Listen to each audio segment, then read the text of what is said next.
Sub YouTube, it's your boy here, and welcome to a collage of short animated horror films or movies or videos, whatever you like to call it. We're going to be watching 4 of them by Llama Arts. Shouts outs to him. I've been watching him for years. Through Corey, and I watched him way before Corey when Corey started watching the videos. But yeah, I watched Mr. Llama Arts for a while, and I just wanted to just put his videos on my channel, reacting to him. Cause why not? I'm bored. I got nothing else to do. And shouts out to Corey Kenshin with this shirt, aka the Samurai. Samurai stand up. No, I'm just kidding. But anyway, I'm a huge fan of Corey. If you're watching this, I doubt it. But we're going to be watching 4 of these, just because. Why not? I mean, I've never put it on the channel, so it ends today. So let's watch them. Let's get to it. Hide and seek horror stories. I don't know what I put on there. There's just 4 random short horror stories. So let's see how it goes. When I was a kid, my parents would sometimes bring me down to my aunt and uncle's place to stay for the weekend. Mainly, I'd spend time playing with my 2 cousins who were around the same age as me. They lived on a small farm with plenty of open space, and we could run around doing pretty much whatever we wanted.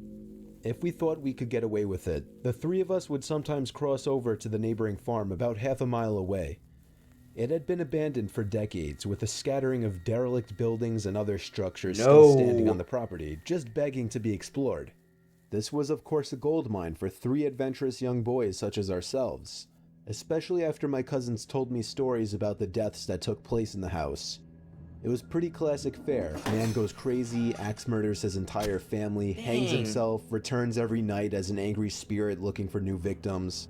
Good, grisly stuff. Even at that age, I knew they were probably making it up, or at least embellishing old rumors.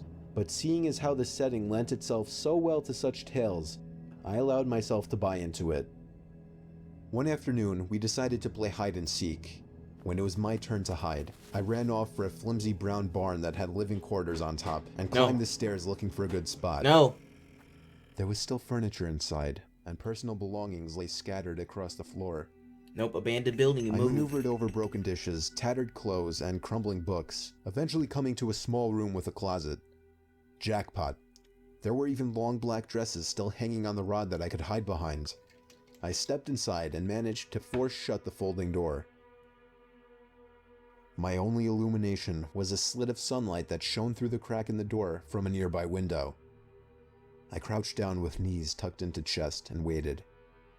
Some time passed, and there was still no sign of my seekers. I waited some more, debating if and when I should give myself up. After nearly an hour, this was starting to get boring. My head drooped. No. I woke with a jerk. It was pitch black. Drowsy and confused, I forgot for a minute where I was or what I had been doing. As it came back to me, the realization that it was now nighttime and that I had been abandoned here filled me with sinking dread in the pit of my stomach. I tried to get up, but a sudden cramp in my calf kept me grounded. I squirmed about, waiting for it to pass, when I heard a door slamming shut downstairs, and instantly froze. One of my cousins? There was a brief period of silence. No. Then footsteps at the bottom of the stairs. No. But not just footsteps, a thud too. After every other step. These weren't the footfalls of a child. They were slow, heavy, deliberate. I held my breath, praying they would go away. They did not. The noises continued to ascend.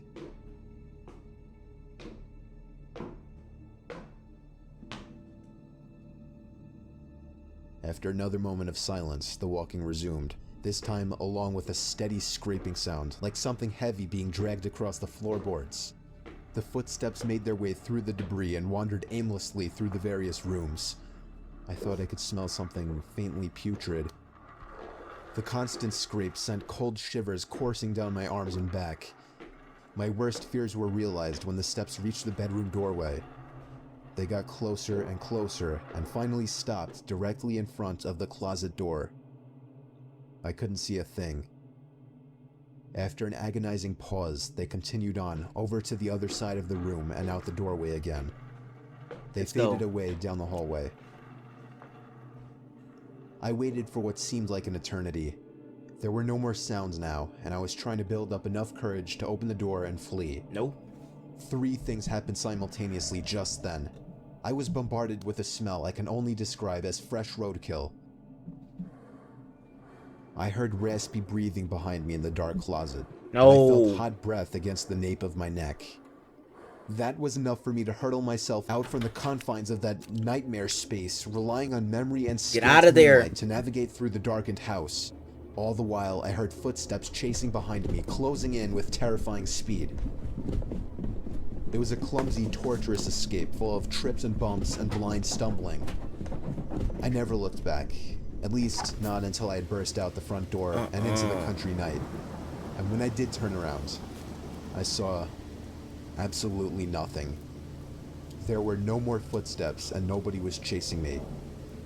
That didn't stop me from running though, all the way back to my aunt and uncle's house. I don't blame you.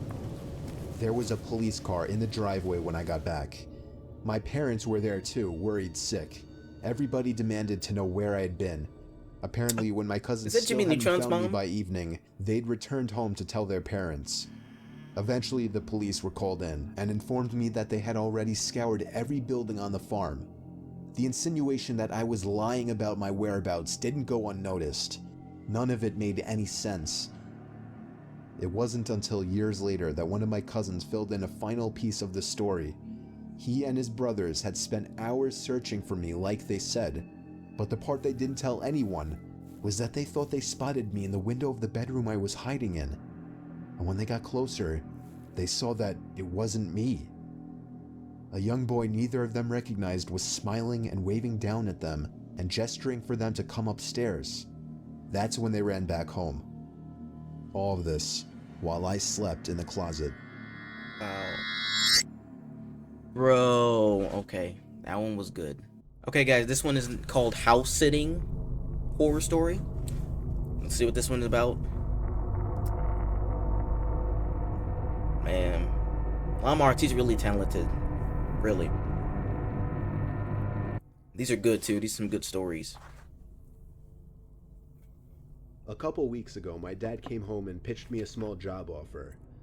One of his coworkers was going away for a few days and needed somebody he could trust to watch over his house. The reason my dad pitched this to me was because the man's house has a big CCTV system, basically a camera in every room, and then an operating desk where all screens could be watched on a big monitor. And I'm a computer science major, so my dad just always assumes that I know how to work anything technological. The man told my dad that he'd pay me $200 for the 2 days just to watch the house. Whatever that meant. My dad drove me to the house and introduced me to the man, whose name doesn't matter. The man made it seem like he preferred I stay in the upstairs room with the monitors as opposed to roaming the house all day. That was fine with me though. So when I wasn't eating, I was mostly just sitting in that room with the TV on in the background and doing schoolwork on my laptop. Ironically, the thing I was doing the least was keeping an eye on the monitors. Night came. I started wondering where in the house I should sleep, since surprisingly we hadn't discussed that. So I sat back down at the desk and looked at all the different rooms on the screens to see which rooms had beds or couches. I noticed something I wasn't expecting to notice though. The back screen door was open downstairs. I didn't remember it being open. What? I looked through each and every camera screen in a panic. In the living room, a closet door was open. This one I knew wasn't open earlier. I texted my dad to call the man and ask him if he came back home. Meanwhile, I continued watching the screen. On the grainy, dark image, a tall person who resembled only a black shadow on the screen stepped out from the closet. No, sir. I pulled my arms off the desk as I covered my mouth with my hands in shock. As I did this, however, my left elbow pulled some heavy object from the desk onto the floor, creating a big thud. The person in the Oh, no. as a response to the noise. They went for the stairs, walking up very, very slowly, step by step. No. Meanwhile, I got a text back from my dad saying, "No, he's not. I just spoke to him half an hour ago. Why?" I got so caught up in my phone texting my dad to send help that I didn't even pay attention to the monitor. There was a knock at the door. I looked at it and then the screens. The first screen I laid my eyes on was the one showing the person Nope. outside the door to the room I was in. When I remembered that door had no lock, the only thing I could think to do was jump out the window into the bushes below. Yep. I ran halfway down the block and then stopped when my dad called me. Call your dad. Call your I dad. had him call his friend and ask him if he was expecting somebody in the house. The man said he had no relatives or friends who had his key or would ever let themselves into his home. So he called the cops and had them review the footage. I got to watch all of it, and it showed everything. From the moment the intruder broke the glass to the backyard door, to the moment I jumped out the window and him running away shortly after. The intruder was never found. The footage was just too dark to identify his face. Wow. That was a good one. That was a good one. Alright, guys, this one is called Abandoned House. Me and my brother snuck out past our bedtimes to explore an allegedly haunted house down the block. Yes, I said bedtime, as I was only 10 and my brother Luke was only 12. When our parents said goodnight to us, I went to Luke's room and we took a couple hand-powered flashlights with us and hopped outside through the window. Luckily, his room was on the first floor. Those hand-powered flashlights worked by constantly pushing in a little trigger that would create light inside the lens. They were noisy as hell, but they were convenient. Once we were outside, we just walked down the block, and in 2 minutes we were I believe there. this took place in like the 1970s. It was rumored by all the neighborhood kids and teens that the place was haunted. If a place looked like this, do not go in it. Do not. The older, more antique design of the house, the isolation. I mean, if you want, I always wanted to go into an abandoned building just for the hell of it, but it seemed perfect for a horror movie. Look at me. We went around to the backyard. This was all my curious and confident brother's idea. I was scared shitless. The door was locked, as expected. I felt a bit of relief, thinking we might just go home, but my brother made a shocking move next. He grabbed a plank of wood laying in the grass and began smashing the already chipped window. Eventually there was enough of an opening to unlock it and slide it up completely. Why? He hopped inside and began cranking those noisy-ass flashlights. Immediately after entering the house, we both picked up on the fact that it was like 90 degrees in there, which was odd as it was a September night in the mid-70s. There was no graffiti or anything anywhere. In fact, it was relatively empty besides a few pieces of furniture that were clearly not worth taking along. It seemed we were the first to enter the house, shockingly, or at least from the back. We went upstairs to the main floor from the little den area and continued cranking the flashlights. That's when we heard the slightest crack in the floorboards from right above us. We both jumped. I tugged for Luke to leave, but he told me the place is old as hell. It's just house noises. I stopped cranking the flashlight at this point, and I urged Luke to do the same, but he only called me stupid for suggesting something so ridiculous. Then there was another crack in the floorboards from above us. He began walking upstairs. I didn't want to go up there. I don't blame you. I was not about to stay down there alone. I followed behind him to the upstairs. There was a door that led to a room right above where we were standing. I begged him not to open it, but he must have just wanted to be the big, tough older brother. He began to reach for the doorknob while still cranking the noisy flashlight, but then he stopped. I was confused. I could see in the dark he was moving his ear up against the door, listening for something. Silence. Then, the most deafening, nightmare-inducing moment of my life. A single bang on the door from the other side sent my brother staggering into the wall in pain, covering his ear. We dropped the flashlights and ran straight out the back door and back home. Yep. We were so loud when we got back that our parents found us out. We told them what happened, but they naturally didn't care and grounded us both for a week. 2 nights later, I woke to the sound of something from outside my window and a glare of brightness sneaking in through my slightly opened blind. I sat up, and my heart sank when I realized it was the sound of the crank to my flashlight. I stood up and looked out the window, and that's when it stopped. There was nothing but complete blackness out there after that. Bro, they grabbed that flashlight and barely remembering what happened, and I still hope today that that part was just a dream. Wow, that was a good one. I really like that one. Okay, this one's called Sleepover. A sleepover story. This happened when I was Last 15 one. years old. My best friend Anthony wanted me to come over for the night since his parents would be gone all weekend. I rode my bike over and put it in his backyard before letting myself in through his back door. We played basically every video game he had, from FIFA all the way to Call of Duty, with popcorn and other junk food spilled out all over the floor. As the night progressed, we moved from video games to watching half a movie and getting bored to doing prank calls at close to 10 o'clock. Anthony made a few calls to different pizza places. When it was my turn, I just dialed a few random numbers in hopes to get someone at their house. On, say, my fourth attempt, I finally reached somebody. A guy with a deep and rough voice picked up, answering with a yeah instead of a hello. Anthony's laughing in the background made me stumble with my words mid-sentence, ultimately cracking up into laughter. I had never done a prank call, so I sucked at it. The guy on the other end was silent. I regained a straight face and tried to continue with the call. It went something like this. Sir, would it be alright if I borrowed one of the wheels from your car? What's your name, kid? My name is Bob. Really? You sure it's not Anthony? It hit me like a brick. I looked up at Anthony, whose face was noticeably full of fear. I hung up the phone, not wanting to be on the line with whoever that was for another second.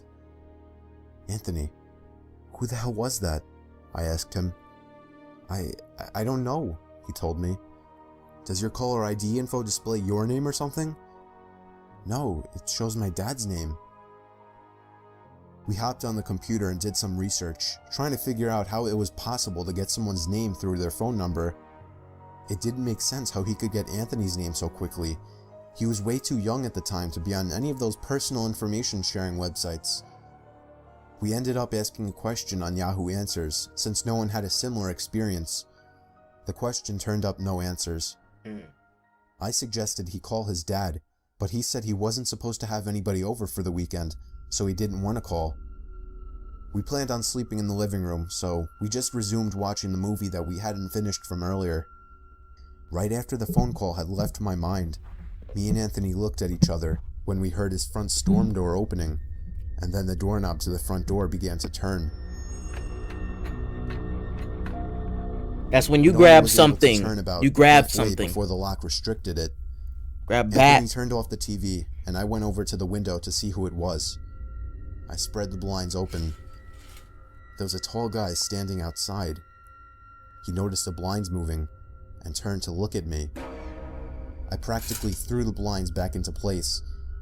Me and Anthony hid in the kitchen, listening for any more noises. No, you go We heard the upstairs. sound of the gate to the backyard opening, as it was right outside the kitchen window. God damn it, I said. I forgot to shut the back door. Anthony urged me to run and shut it. I made it to the hallway leading to his back door, and froze. There was a silhouette standing outside the back door. No. I don't think he noticed me, but he was surely looking into the house. He opened the door and stepped inside. I tiptoed to the kitchen and motioned for Anthony to follow me upstairs. We made it to his room as quietly as possible, pulling the door shut to avoid making any noise. We crawled under his bed. He had cloth covering the bottom of his bed, so you couldn't see anything under it unless you actually moved the cloth. The doors downstairs all opened, each one getting closer to the stairs. Thumps finally began up the stairs, and he was right outside the door now. The door to the room opened. I could hear Anthony's breathing. It was too loud. Footsteps moved over to the closet, and then the closet opened. I could hear the coat hangers being slid around as the fabric of the jackets and coats rubbed against each other. Footsteps moved over to the bed and stopped. I felt like my heart was about to explode out of my chest. Anthony's breathing was too loud. I had to cover his mouth with my hand. Nothing but silence in the room now. We laid still for so long, I almost thought he wasn't even in the room anymore. I moved my hand away from Anthony's mouth and whispered in his ear, "You think we can make a run for it?" He was about to answer, when the most disturbing, memory-haunting scream I'd ever heard filled my ears as Anthony was seemingly dragged out from under the bed. I crawled out and saw him struggling with the man. Get something. I Get desperately something. looked around for anything to use as a weapon. There you go. Right there. I settled with the screwdriver sitting on his nightstand. Get it. I hurried Stab over him. to the man and drove the screwdriver into his back. He let go of Anthony as he let out a scream of agony, giving us time to get the hell out of the house. Go. Run, run, run. Running onto the road would give away our position too easily. It would take too long to make it to his neighbor's house. We dove for the tree line in the woods and took cover behind a bush, watching the house. The back door opened as the man stepped outside, looking around the backyard. This guy's crazy. He then looked out to the woods. I felt his eyes pass me as he scanned through the tree line. It seemed that it was too dark for him to see us. Then, he turned his head back in our direction. I ducked behind the bush. Joe, he's coming. What? Dude, get up, we gotta run. He was right. The man was approaching us fast. How could he have seen us? We ran through the woods with the leaves crunching under us, giving away our position. When Anthony tripped over something, I crouched down with him, hoping we had run far enough. Not even 20 seconds later, oncoming footsteps from the direction we were running from came fast. They slowed down only 2 trees away from us as we lay face down in the leaves. Moments later, the footsteps take off in another direction. We waited until we could no longer hear them and took off back in the direction of the house. While running, over the sound of leaves crushing and my heavy breathing, I could swear I heard leaves crushing from behind us. We made it back to his backyard, into his house, and this time remembering to shut the back door. We were now able to call the police. Anthony stayed on the line with them, while I patrolled the back windows, making sure nobody was out there. It was so dark though, I couldn't see anything. So I did something that seems stupid today. I turned on his backyard lights, and immediately in the distance, over by the woods, I saw him, standing in front of a big tree. He turned off back into the woods and disappeared out of sight. That was the last time me or Anthony ever saw him. I would be lying if I told you we heard the occasional knocks at our windows or something cliche. No, that was it. 5 years have passed and nothing has happened. Do I wonder if it was somehow linked to the prank call? Maybe. Does it make sense? Not really. But yeah, this was the story of how me and my still best friend Anthony almost died during a break-in. Dang. Okay, that was a good series, or a good 4 per se. That was a good horror films. Those were good. Those were really good. To be honest, I liked all of them, to be honest with you. But my favorite one was, I think it was like Homesteading. I liked that one. That was my favorite one. But yeah, that's it. I'm out. Thank you guys for watching. If you guys want more content or more videos, make sure to get 10 likes on each video. I need 10 likes on each video. That'll help you out a lot. And I appreciate you guys. Make sure to get 10 likes, and make sure to like, comment, subscribe. We're so close to 1,300 subscribers. We're so close to 1,300 subscribers. So that's the goal by the end of 2023, which should be really easy. But I want to thank you guys. Thank you guys for watching, and I'll see you all into the next video. Peace. Switch the color, switch the color, switch the color, switch the color, switch the color.